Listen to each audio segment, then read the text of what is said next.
So i-Orlando Pirates athi lidlala izolidlala ne-Stade Abidjan lana ngizoshaya ama-match ratings yabo abadlali be-Orlando Pirates. Wangitshela wena ukuthi abadlali badlale kanjani kuma-comment and ama-positives nama-negatives ngiwapostile lapha ka-YouTube, uTikTok uyikhiphile ivideo. Ufuna ukuyibheka ungachecka lapha kwi-link ikhona ibhayo noma uye ka-YouTube usearch uSiphane Sports ufike usubscribe. Ngizoposta more videos futhi nakhona. So ngizoqanga uSipho China udlale kamnandi but kumele kwazi ukusebenza mfethu ukuvimbeni ama-set piece. As a goalkeeper kumele ukwazi ukuphuma uketch ibhola yabo make sure ama-cross as a goalkeeper phuma uzame uyobamba ibhola mfethu mibe kuyisa uwaphansi urefu uzokuchajela ugoalkeeper yabo. So Sipho China ngimnikeza u6.4 rating yabo out of 10 ngimnikeza nje na 6.4.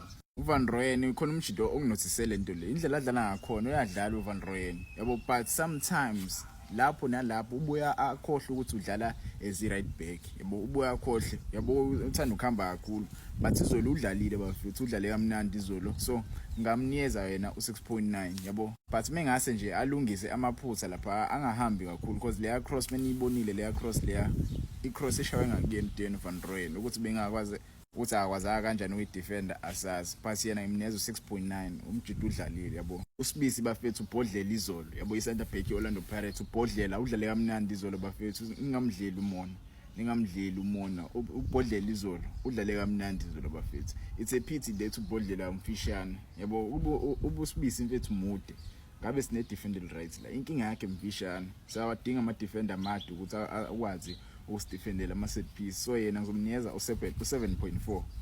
Yena umdlalo ongidlalele kamnandi izolo bewenza umsebenzi wakhe yabo, benosesana lapho uPepe badlale kamnandi, so ngamnikeza no7.4.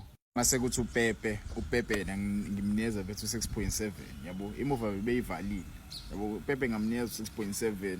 Sekuthi uMarco bafethu, uMarco ngimnikeza 6.1 yabo. uMarco ngimbonanga kamnandi izolo, ngingazi mhlambe kuyi-hits yabo, bekushisa kakhulu izolo. Izimoto abadlali bethu indlela abadlale ngakhona ngathi bebekhathele, so ngamnikeza 6.1. Angimbonanga kakhulu uMarco izolo. Sekuthi esiswini uTalente Mbatha mfethu ngimnikeza 6.6 yabo. Talente Mbatha esiswini first half uTalente Mbatha udlale kamnandi, sibe nje nevari udlale kamnandi first half, but second half angazi bekwenze njani. Second half uvele washaya amatata nje into ongayazi, but ngimnikeza 6.6 yabo, mshaya ngi-player rating ya 6.6. Makehleni Makhawula bafethu, Makehleni Makhawula bedlala noMbatha esiswini izolo bekhehleza impela. Makehleni Makhawula udlale kamnandi, so ngamnikeza no7.1 yabo. umjido ungidlalelile ibhola limnandi engijwayele ukulibona kuyena yabo.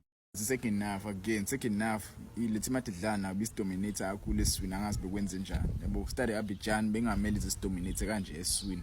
I feel like second half vele sayivumela nje ukuthi ize kuthina attack. I feel like bese defender lo 1-0 which was a wrong thing to do yabo. Deon Hot udlalile izolo, udlale as a winger yabo. I wasn't impressed. Angimthandi kakhulu uDeon Hot uma ezodlala as a winger, adlale libhola limnandi, so ngamnikeza 6.9 yabo. Angibonanga a lot eqhamuka kulo mjito lo yabo, udlale kamnandi mase edlala as i-white back yabo, kodwa mezodlala as i-winger ayikho like into asinikeza yona as a team yabo. I hope I make sense. Intwana idlalile izolo bafethu, intwana idlalile izibidla ezo number 10, but izamile intwana izolo, but I'm not a fan of Mfokeng mebenza number 10, truth be told yabo. Bona kwi-Champions League si-experimenta kwi-Champions League which is not a good thing to do, but yena ngamnikeza 7.2 yabo. Uzamile ngempela ukuphusha and wasinikeza ne-penalty. Ngamnikeza 7.2 Mfokeng bafethu. Awunkoda na udlalile bafethu izolo, udlalile but angimnanga kakhulu izolo yabo. Ubile nawo ama-runs washaya ama-shots and ama-shots akhe behamba phezulu kwamabhali yabo.